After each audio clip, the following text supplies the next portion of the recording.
Bonjour les amis, aujourd'hui on se retrouve pour une nouvelle vidéo et on va parler de NXT New Year's Evil.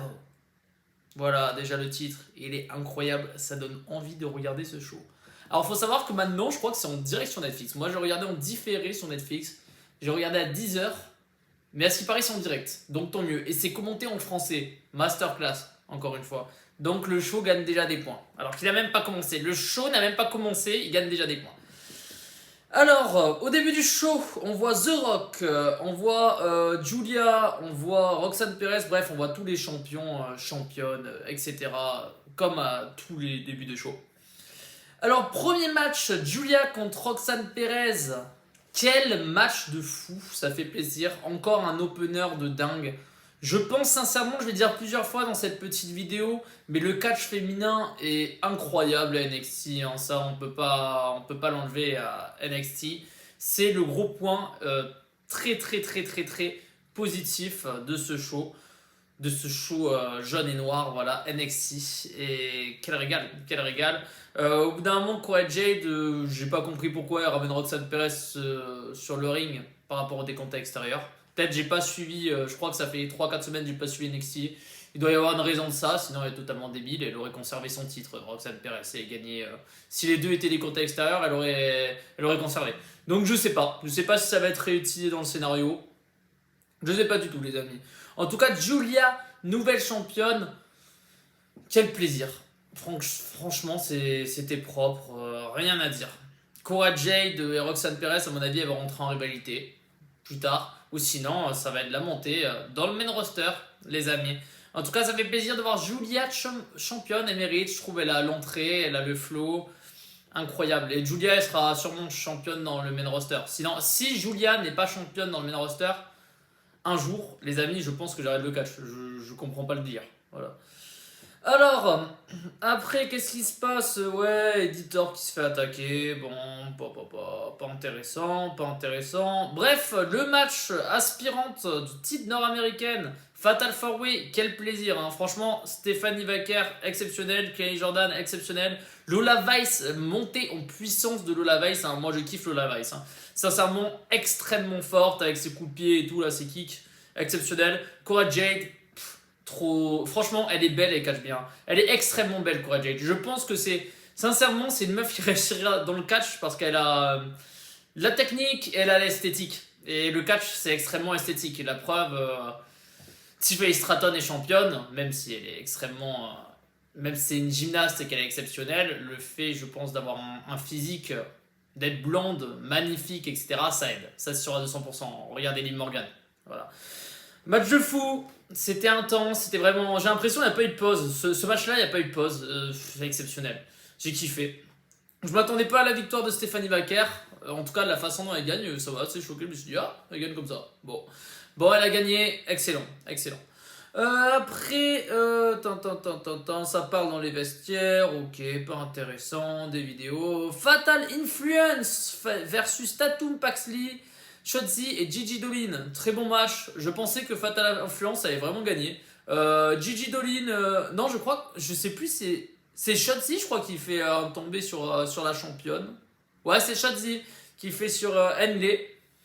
Très bien, excellent match. Moi, j'adore Fatal Influence, hein, je trouve elles sont exceptionnelles. Pour moi, ce clan-là, c'est le futur du main roster. Je le dis sincèrement. Retenez bien ça. Je pense que dans 2-3 ans, j'irai re-regarder cette vidéo juste pour me rappeler de ça. Mais pour moi, il y aura au moins 2 membres de ce clan qui gagneront un titre majeur féminin. Ça, je vous le garantis. Ou un titre intercontinental États-Unis, hein. Très content qu'il y ait des titres mineurs. Bref, très bon match. Excellent, rien à dire. Par rapport à un match par équipe, franchement, c'est cool, hein, parce que quand j'ai vu ce match, je tirais un peu la gueule, je vais pas vous mentir. Segment avec The Rock, ouais ma fille c'est le final boss, Adam Page soit gentil, voilà, très intéressant. The Rock qui va NXT, genre en mode ah ouais j'ai hâte de sentir la foule, comme si la foule de NXT était exceptionnelle. Bref, Charlie Dempsey versus Lexi King, les amis, Lexi King qui gagne le match, bon match, pareil, je tirais un peu la gueule quand j'ai vu l'affiche, il faisait le taf, c'est le match le moins bon de la soirée, c'est celui qui m'intéressait le moins. Lexis King, j'y arrive pas forcément. Charlie Dempsey, c'est encore pire. Hein. Lui, je trouve, là, il a vraiment zéro flow, zéro charisme. C'est la mort du catch. Non, je rigole. C'est une blague non plus. C'est moi qui critique alors que je suis juste un mec qui regarde, qui regarde à la télé. En plus, qui fait pas de catch. Voilà, les amis. Mais je me permets quand même de dire ça. Je me permets de dire ça. Bref. Bon match. Bon match. Après, encore des trucs, voilà. Sûrement, il y aura un match entre Shotzi et comment elle s'appelle, et Stéphanie Vaquer, voilà. Bon, bien. Trick Williams contre Obafemi contre Editorp qui vient pas. Bon, de toute façon, il n'avait pas gagné, donc au début, je croyais vraiment qu'au vu des résultats de la soirée, Trick Williams allait conserver. Hein. Pour moi, le face allait conserver. C'est sûr à 200%. Pas du tout. Obafemi qui gagne grâce en fait à Editorp de façon très involontaire. Ça fait plaisir. Je disais que c'était Obafemi parce qu'il avait perdu face à l'autre là, Tony T. Angelo qui lui les amis ça je peux pas. Ce mec là je ne peux pas. Je comprends pas. Je comprends pas comment il peut avoir autant de pop. Ça c'est un mystère les amis. Encore des pop figurines pop ça il pourrait en avoir plusieurs ça me dérangerait pas mais avoir autant d'acclamations et tout c'est un mystère. Gros mystère. Bref, très bon match, triple menace. J'aurais préféré un 1 versus 1 entre Obafemi et Trick Williams, mais ça protège Trick Williams. Trick Williams qui sera champion majeur, à mon avis, dans moins de 3 ans, au moins champion intercontinental États-Unis dans moins de 1 an. Voilà, je le dis, les amis, je poste ça là aussi. Alors, Obafemi et Julia qui sont sur la scène, trop bien, nous sommes les nouveaux visages pour l'ère Netflix. Ok. Et là, les amis, l'homme qui gâche le show, je vous le dis, il gâche le show. C'est horrible de dire ça. The Rock qui arrive, The Rock qui est en mode ouais, les gens sur les réseaux sociaux, ils abusent et tout. Voilà, j'ai des coups d'avance, Cody Rhodes, nul, les amis, franchement nul.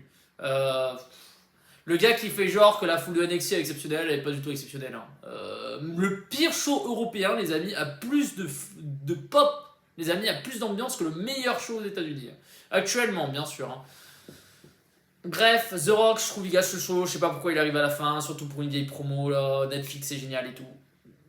Ils auraient dû la mettre en milieu de show, pourquoi à la fin de show, je sais pas. En plus il fait If You Smell très rapide parce qu'il a débordé sur le temps. Nul, nul, nul, nul, nul, nul, nul, nul, nul, nul, nul, nul, nul, nul. Horrible. Et pourtant Dieu sait que j'aime bien The Rock, hein. Mais au bout d'un moment, il faut faire quelque chose avec ce gars. On a l'impression que The Rock, il va pas catch à WrestleMania. Je vous le dis, c'est cette impression que j'ai. Après, je suis encore un mec derrière son écran. What the fuck? What the fuck is going on? Le mec, il arrive, il fait aucune prise, il est gentil. C'est nul, je vous jure que c'est nul. Il a gâché le truc. En fait, NXT, c'était un bon show. C'était un bon show, pas excellent show, c'était un bon show. J'ai eu quelques déceptions. J'ai bien aimé le triple menace, mais sincèrement, je m'attendais à mieux. Par rapport au titre NXT, Lexis Skin, voilà, je m'en foutais un petit peu. Bref, c'était quand même un bon show, franchement. Pour moi, c'est les meufs, elles sont over et ça fait plaisir. Mais là, c'était nul. The Rock en fin du show, nul. Et je trouve pas que ça apporte un truc à NXT d'avoir The Rock. Sincèrement, je pense que dans un autre segment, peut-être à une autre époque, ça aurait été incroyable. Mais là, actuellement, ça n'apporte rien. Vraiment, je vois pas.